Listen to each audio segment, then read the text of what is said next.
कभी तलवारों से नहीं, दिलों से जंग जीती जाती है। सलाउद्दीन अय्यूबी, जिन्हें वेस्ट दुनिया में सलाहदीन के नाम से जाना जाता है, इस्लामी इतिहास के सबसे महान और प्यारे शासकों में से एक थे। उनकी ज़िंदगी सिर्फ जंग और फतह की कहानी नहीं है, बल्कि इंसानियत, सादगी और इंसाफ की मुतासिर कहानी है। जिनके दिल में इंसाफ है, वो किसी मजहब या ज़ात को नहीं देखते, सबको अपना समझते हैं। सलाउद्दीन अय्यूबी का नाम सिर्फ उनकी बहादुरी और जंग जीतने वालों के लिए नहीं जाना जाता, बल्कि उनके इंसाफ और इस्लामी एकता के लिए भी याद किया जाता है। उन्होंने मुस्लिम कम्युनिटी को एक परिवार की तरह देखा और अपनी ज़िंदगी को इस उम्माह की भलाई के लिए ख़त्म कर दिया। उनका यह सफ़र आसान नहीं था, लेकिन उन्होंने हर मुश्किलों का सामना किया और हमेशा अपने लोगों के साथ इंसाफ किया। सलाउद्दीन की पैदाइश 1137 में तिक्रित, जो अभी के इराक़ में हुआ था। उनका असली नाम यूसुफ बिन अयूब था। उनका परिवार कुर्द का था और उनके अब्बू का नाम अयूब और चाचा शिरकुह नूरुद्दीन जंगी के दरबार में अहम पदों पर थे।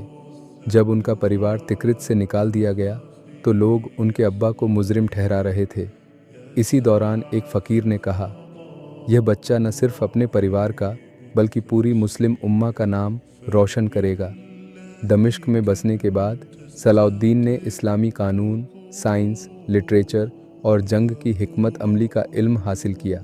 वे बचपन से ही खामोश, सब्र और इंसाफ करने वालों में थे। उनके उस्ताद उन्हें अक्सर कहते थे, तुम्हारा मुस्तकबिल तलवार की ज़ोर पर नहीं, बल्कि तुम्हारी सोच और इंसानियत पर की बुनियाद पर है। सलाउद्दीन का मानना था कि हर मुसलमान एक परिवार का हिस्सा है, चाहे वह किसी भी नस्ल, भाषा या इलाके का हो। उन्होंने हमेशा उम्माह को एकजुट करने की कोशिश की, क्योंकि उस वक्त मुस्लिम दुनिया कई हिस्सों में बंटी हुई थी। सलाउद्दीन के पास एक दिन एक गरीब परिवार आया जो अपनी ज़मीन पर कब्ज़े की शिकायत लेकर पहुंचा। सलाउद्दीन ने खुद मामले की जांच की और देखा कि परिवार पर नाजायज़ तरीके से जुल्म किया गया है। उन्होंने न सिर्फ ज़मीन वापस दिलाई, बल्कि उस परिवार को पैसों से जुड़ी मदद भी दी। उन्होंने कहा, अगर मैं अपने मुसलमान भाई की मदद नहीं कर सकता तो मुझे इस ताज का कोई हक नहीं। सलाउद्दीन ने अपनी जवानी में नूरुद्दीन जंगी के साथ में कई जंगों में हिस्सा लिया। वे अपनी हिम्मत और चालाकी की वजह से जल्दी ही नूरुद्दीन के विश्वास करने लायक बन गए।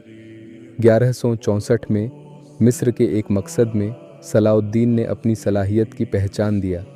जब उनके चाचा शिरकुह का इंतकाल हुआ तो नूरुद्दीन ने उन्हें मिस्र का हाकिम बना दिया। यह एक मुश्किल वक्त था, क्योंकि मिस्र में फ़ातिमी खिलाफत अपने आखिरी दौर में थी और जनता बुरी हालत में थी।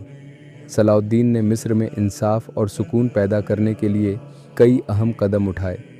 उन्होंने करप्ट अफसरों को हटाया, गरीबों के लिए टैक्स को माफ़ किया और एजुकेशन और इलाज को तरजीह दी। एक बार एक मुजारिया सलाउद्दीन के पास आया और कहा, मेरी ज़मीन पर एक ज़मींदार ने कब्ज़ा कर लिया है। सलाउद्दीन ने खुद जाकर मामले की जांच की और किसान को उसकी ज़मीन वापस दिलाई। उन्होंने कहा, अगर एक सुल्तान अपनी आवाम का हक़ नहीं दिला सकता तो उसका हुकूमत करना बेकार है। सलाउद्दीन ने महसूस किया कि मुस्लिम उम्मह की ताकत उसकी एक होने में है। उन्होंने न सिर्फ मिस्र और सीरिया को एकजुट किया, बल्कि अलग अलग मुस्लिम इलाकों को भी साथ लाने की कोशिश किया। 1169 में मिस्र का शासक बनने के बाद उन्होंने अपने सिपाहियों को और दरबार में ऐलान किया, हमारी ताकत तलवार में नहीं, बल्कि हमारे एक होने में है। अगर हम आपस में लड़ते रहेंगे तो हमारे दुश्मन हमेशा मजबूत रहेंगे। उन्होंने इलाके के और जातीय भेदभाव को ख़त्म करने पर जोर दिया। उन्होंने कुर्द, तुर्क, अरब और दूसरे सभी मुसलमानों को बराबरी से देखा और उन्हें अपनी सेना और इंतज़ामिया में शामिल किया। 1187 में सलाउद्दीन ने यरूशलेम को क्रूसेडरों के कब्ज़े से आज़ाद कराया। यह उनकी सबसे बड़ी जीत थी, लेकिन यह सिर्फ फ़ौजी जीत नहीं थी, बल्कि एक अखलाक और इंसानियत की जीत थी। जब यरूशलेम को क्रूसेडरों से आज़ाद कराया गया तो सलाउद्दीन ने इसे हर मुसलमान के नाम किया। उन्होंने कहा, यह जीत मेरी नहीं, बल्कि हर उस मुसलमान की है जिसने अपने दिल में उम्माह के लिए प्यार और अल्लाह पर यकीन रखा। उन्होंने यरूशलेम में रहने वाले सभी मुसलमानों को इंसाफ और सुकून का भरोसा दिलाया। उन्होंने अल-अक्सा मस्जिद की साफ सफाई के लिए अपने हाथ से काम किया और इसे मुसलमानों के लिए फिर से खोला। यरूशलेम की घेराबंदी के दौरान सलाउद्दीन के सिपाहियों ने दुश्मन पर हमला करने का सुझाव दिया, लेकिन उन्होंने कहा, हमारे मकसद में इंसानियत शामिल है, हम उनके जैसे नहीं बन सकते। जब यरूशलेम जीता गया तो क्रूसेडर सैनिक और उनके परिवार सलाउद्दीन के पास पहुंचे और अपनी सुरक्षा की गुहार लगाई। न सिर्फ उन्होंने सभी को सुरक्षित छोड़ दिया, बल्कि गरीब क्रूसेडरों को माल भी दिया ताकि वे अपने घर वापस जा सकें। उन्होंने कहा, हमारी लड़ाई ज़मीन के लिए नहीं, बल्कि इंसाफ के लिए है।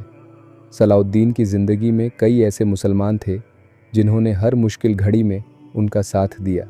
अल-कादी अल-फाजिल, जो एक मिस्र के सबसे दिमागदार लोगों में से एक, जिन्होंने सलाउद्दीन के लिए इंतज़ामी और स्ट्रैटेजिक तरकीब बनाई, और उनकी फ़ौज में हर इलाके और ज़ात के लोग थे। उन्होंने हमेशा सलाउद्दीन का साथ दिया क्योंकि वे जानते थे कि उनका नेता सच्चा और इंसाफ करने वाला है। जब यरूशलेम के लिए जंग की तरकीब बनाई जा रही थी, उनके कुछ सिपाहियों ने कहा, हम आपके हर कदम में साथ हैं, क्योंकि हम जानते हैं कि आप सिर्फ अल्लाह के लिए यह सब कर रहे हैं। सलाउद्दीन ने जवाब दिया, तुम्हारे साथ और भरोसे के बिना मैं कुछ नहीं। हम सब इस उम्माह के सिपाही हैं। सलाउद्दीन का सबसे बड़ा गुण यह था कि उन्होंने हर मुसलमान के साथ इंसाफ किया, चाहे वह अमीर हो या गरीब। एक बार एक यतीम लड़का सलाउद्दीन के पास अपनी शिकायत लेकर पहुंचा। उसने कहा, मेरे अब्बा की ज़मीन पर एक अमीर इंसान ने कब्ज़ा कर लिया है। सलाउद्दीन ने तुरंत उस आदमी को बुलाया, मामले की जांच की और ज़मीन वापस दिलाई। उन्होंने कहा, अगर कोई गरीब और यतीम इंसाफ के लिए मेरे पास न आ सके तो मैं अपने सल्तनत का सुल्तान नहीं हूँ। जब रिचर्ड बीमार हुआ तो सलाउद्दीन ने अपने करीबी हकीम और ताज़े फल रिचर्ड के लिए भिजवाए। रिचर्ड ने पूछा, तुम मेरे दुश्मन होकर भी मेरी इतनी परवाह क्यों कर रहे हो? सलाउद्दीन ने जवाब दिया, हमारी जंग मैदान तक है, लेकिन इंसानियत का रिश्ता हमेशा के लिए है। उनकी यह दरिया दिली दोनों फ़ौज के बीच इज़्ज़त और मोहब्बत की वजह बनी। सलाउद्दीन का इंतकाल 1193 में हुआ। उनके इंतकाल के वक्त यह पाया गया कि उनके पास शख्सियत दौलत के तौर नाम पर कुछ भी नहीं था। उनकी वसीयत में लिखा था, मुझे आम कफन में दफनाया जाए, मेरी दौलत का जो भी हिस्सा बचा है उसे गरीबों और यतीमों में बांट दिया जाए। उनकी ज़िंदगी हमें सिखाती है, सत्ता से बड़ी कोई चीज़ है और वह है इंसानियत। सलाउद्दीन अय्यूबी ने अपनी ज़िंदगी से यह पैगाम दिया कि एक सच्चा सुल्तान वह होता है जो अपने लोगों को परिवार की तरह देखे और उनके साथ इंसाफ करे। उन्होंने दिखाया कि जब मुस्लिम उम्माह एकजुट होती है तो कोई ताकत उसे हरा नहीं सकती, और कहा कि हमारी असली ताकत हमारी एकता और इंसाफ में है। अगर हम इंसानियत और दरिया दिली को अपना रास्ता बनाएं तो दुनिया में कोई हमें रोक नहीं सकता। यह कहानी हमें याद दिलाती है कि उम्माह को एक परिवार की तरह देखना और हर किसी के साथ इंसाफ करना ही इस्लाम का असली पैगाम है।